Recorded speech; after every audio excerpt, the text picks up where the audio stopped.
In my mind, there's one choice for roofing around here, and I'd go with your best choice.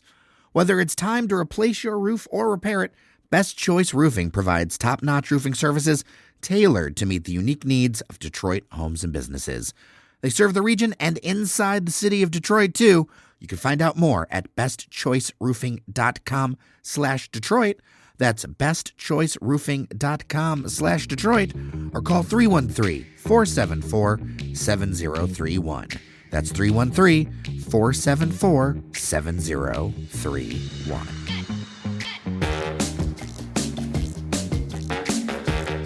Hello, friends, and welcome to your Daily Detroit. It is a snowy Friday, January 24th, 2025. I am Jer Stays, sharing what to know and where to go in Southeast Michigan. And yesterday, the team was at the Detroit Policy Conference at the Motor City Soundboard, put together by the Detroit Regional Chamber. Joining me to talk about it, and as he joins us every Friday, because we're going to have a lot of fun with this one, I think. There's serious stories to talk about, but I think we're going to have some fun too. Devin O'Reilly, good to hear from you. Yeah, Jared, great to be here. It was a great policy conference. Chamber team is feeling really good about it, and I hope people got some good info, heard some great speakers, and got to do some networking. And I know that the daily team was out in full force, so it was good seeing you guys. There were a number of topics we hit. One that started the day was the Renaissance Center. It was not a main stage topic, but I knew it was going to be one that would attract a lot of attention. I mean, just because of what we do here on the show, I know that people really enjoy hearing about the RenCen, and there's so much talk about it. And that was kind of the theme of the of that discussion. It was with Jared Fleischer from Rock and Dave Masseron from General Motors. And so, I mean, those are the two people you want to talk to about it. And Jared did a really good job of kind of almost offering and saying, like, you know, we probably didn't do a good job of communicating some of this, so let me set the record straight on X, Y, and Z, where the money's coming from, how this plan's gonna go about. And you know, Jared, again, not to pat ourselves on the back too much, but it's kind of clarifying to what you and I talk about. Yeah, and this is completely separate from our somewhat joking plan that we're going to put a bid into the 21-story shorter tower that's apparently up for sale. And did you hear you're getting a club?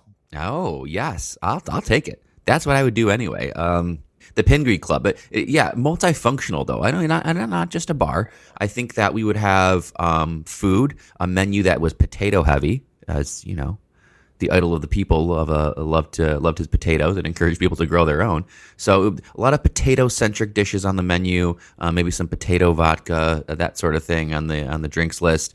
And then I think we would have to, in the Pingree Club, incorporate his time as a cobbler. So shoes might have to be important. You might have to have your shoe game really strong to get into the Pingree Club, because, you know, Hazen was really into footwear. So that's important in the Pingree Club. Would you also have actual cobblers? Yeah, that would be, you know, we don't have enough. We had that cobbler, where was it? That little cobbler on Michigan Avenue in downtown Detroit, right next to the Conies, and they moved some years ago.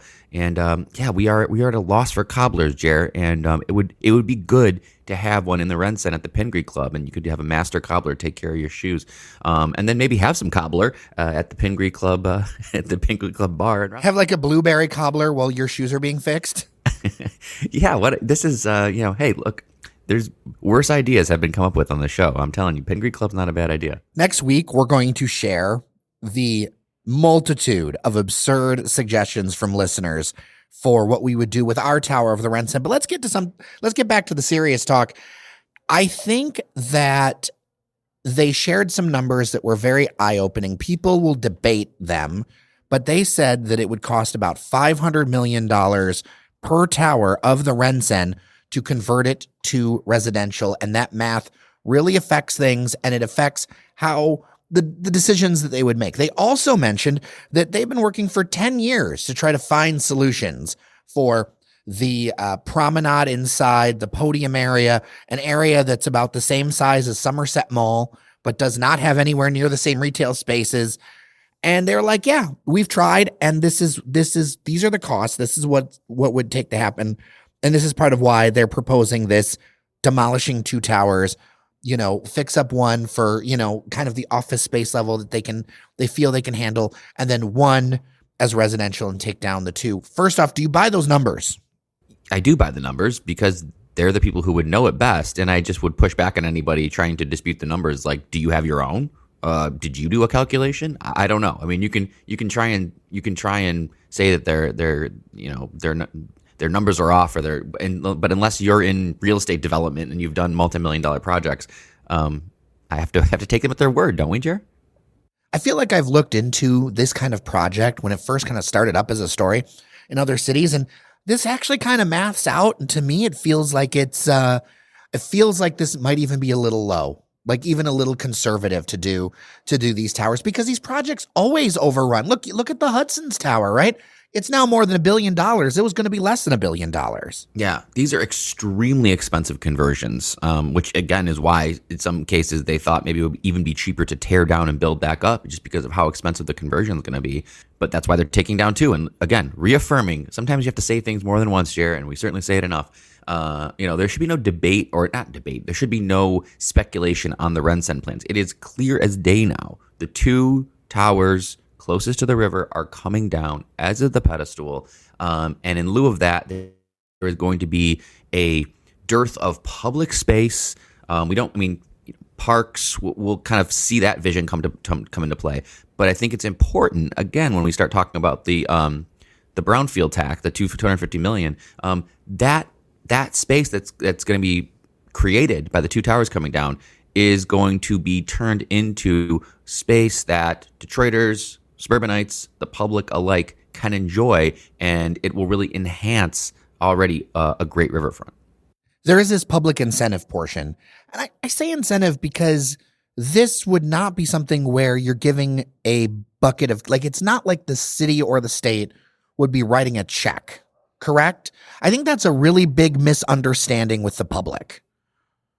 It is, and Jared did a good job of explaining it. It's a brownfield tax, tax incentive. I might have the word wrong of what it is. Brownfield tax, whatever. But these are used all the time on sites, on industrial sites, commercial sites, and it really is.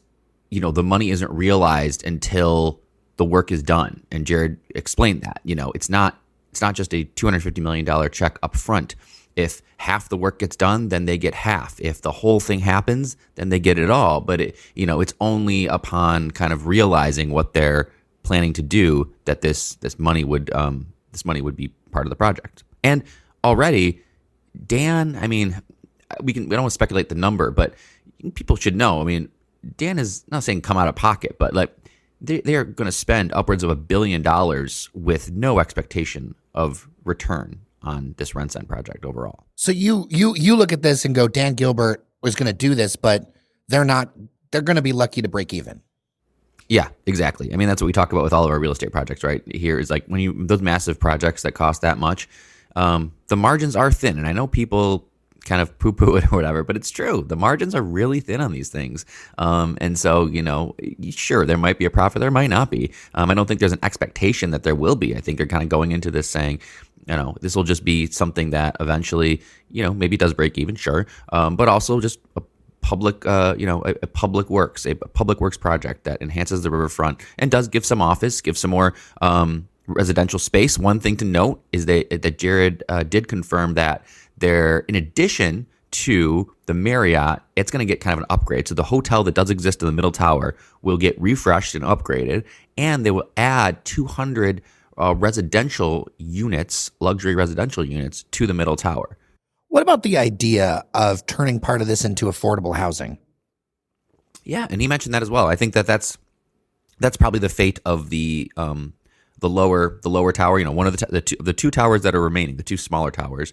One of them is going to be sounds like office space conversion, and one of them is going to be residential conversion. And he did mention that the residential conversion will include affordable housing.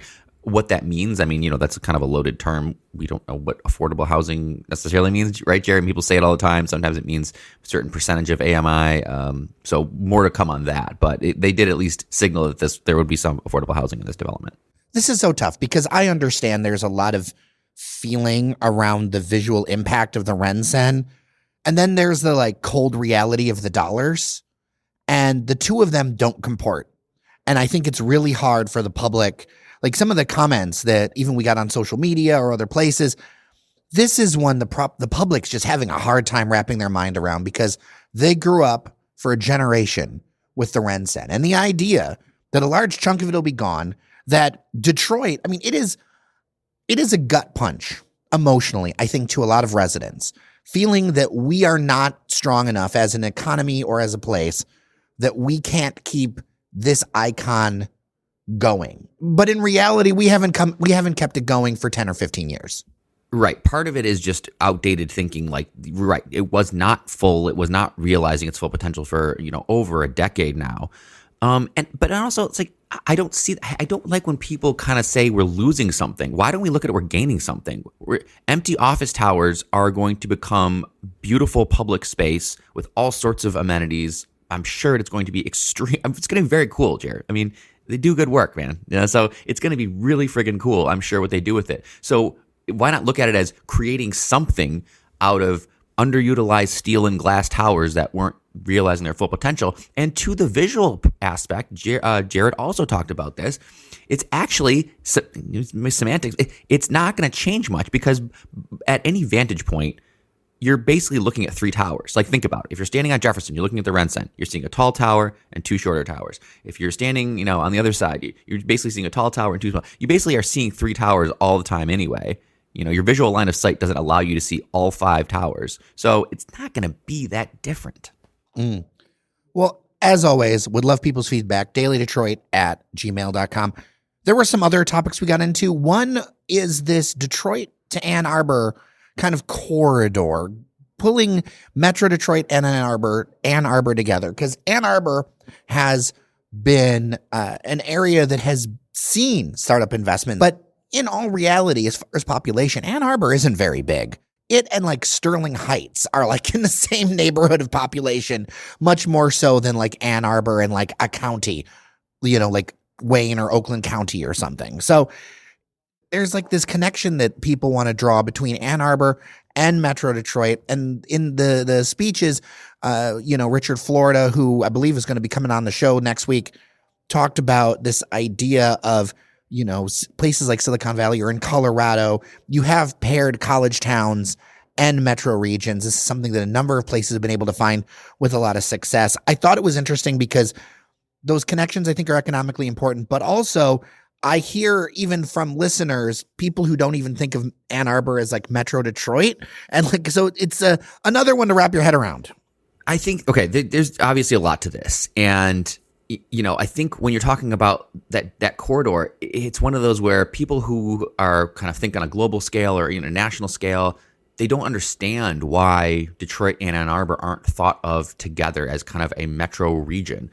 Because in most other places, one of the top universities in the world, being next to a major city, you kind of think of them together as assets. We think of them so far apart. I was just looking up when you were talking. We talk about the Bay Area, Silicon Valley. Do you know how far San Francisco and San Jose, both in the valley, that's Silicon Valley, they're 50 miles from each other. Palo Alto and San Francisco, I think, are like 40 minutes on a good day. So when we're thinking of these kind of mega innovation regions, like we in Michigan just aren't even thinking big enough. It's like, put your dot in Detroit and, you could use the Ann Arbor corridor, but, at least give us 25, 30 miles drawing a circle around and say this is our kind of innovation region. And I think that was kind of what we're getting at here is really doubling down on Ann Arbor to Detroit and everything in between, and everything a little north and a little south. I mean, we're being kind of a big tent thinking here in terms of the airport as an asset that's on that. You have Eastern Michigan University, you have U of M Dearborn, you've got all the Ford stuff in Dearborn and Detroit. It's a really really underutilized area of assets between Ann Arbor and Detroit, and why not combine them all together? And now you have, and they talked about it at this conference.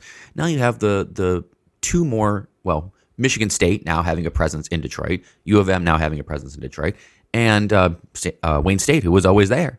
And so you have three R1 universities, and you have this corridor. And I think that what Richard and a lot of the speakers are talking about is really doubling down on that area and making it kind of the hub of our our innovation economy. And there were so many great speakers at the conference who spoke to that. R1 it refers to being a research university, correct? Yes, top level research university, yes. Doug Song was somebody I thought had some interesting points about connectivity between these different areas in Detroit. I think I tie these things together between Ann Arbor and Detroit, that it's going to be so important to have real connectivity. And I don't just mean like digital connectivity, but we need ways, whether it's the areas that are happening in Detroit and Metro Detroit, and then also Ann Arbor. Like it feels so far away because you're getting in a car, you're sitting that long. There's got to be some sort of answer.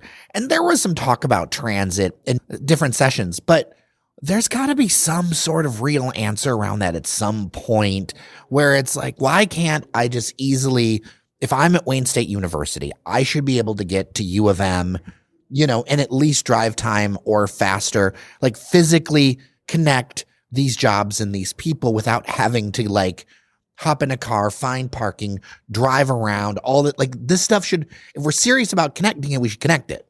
And I think that I really hope that we do get some movement on that because, gosh, I don't know, more than half of all the speakers yesterday mentioned transit in some aspect, public transit, needing better public transit, needing to invest in public transit. And frankly, the people at the conference are the kind of decision makers around that and could potentially be the money behind it. And so I do hope that it's more action to back up the talk. Because if you would have talked to them, just hearing them talk, you would have thought that you would think that this is going to be high priority, building a better transit system, creating better opportunities for transit. I know that means a lot of different things. Like when we talk about this, I think some people envision totally different things. Like some people are just thinking, oh, like more buses or more reliable or cleaner buses. And some people are thinking, oh, you're thinking light rail or we're thinking autonomous shuttles. I don't know. Maybe it's an all. But whatever it is, we need to do something there. And that starts with investing actual dollars into it. And so I hope maybe something that kind of tangentially comes out of this is that there is some dollars behind it. So after going to a few of these different kinds of events, these conversations are great, but I would love to see some more dollars. This organization or that organization puts up, 10 million, 50 million, whatever, starts to put up together some sort of pool. Because like we're all getting older, man. At some point, I want to see a plan. I want to see some action. I want to see dollars, and I want to see that. I want to see this conversation happen in a much shorter timeline than I have in the past.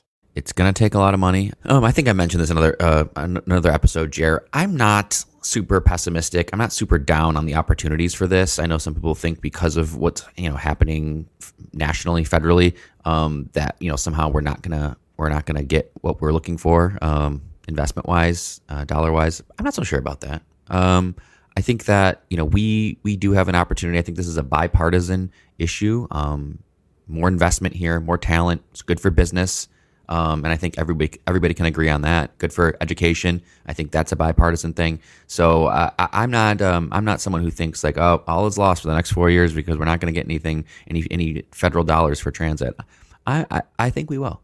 Well, we'll have an email going out this weekend of our list of top takeaways from the conference. And Devin O'Reilly, we need to get you back in the studio. We wanted to do this, but the cards just didn't line up. I know.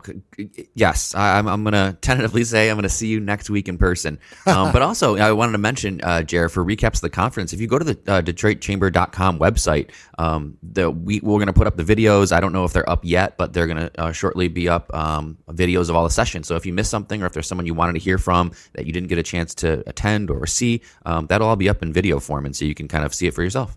I would highly recommend Doug Song's presentation. Yes. Once that comes up, that was a really good one. And Ned Stabler, watch Ned Stabler. It's only like 8 minutes, but he brought it in the 8 minutes that he had. Yeah, Ned Stabler. I'm going to mention that in the newsletter as well. But Ned Stabler, who is the vice president of economic development at Wayne State University, and also heads up Tech Town, where our studio is. So full disclosure with that. It's great. Well, until next week, I'm Jer Stays. I'm Devin O'Reilly. Thank you so much for listening. Remember that you are somebody, and we'll see you around Detroit.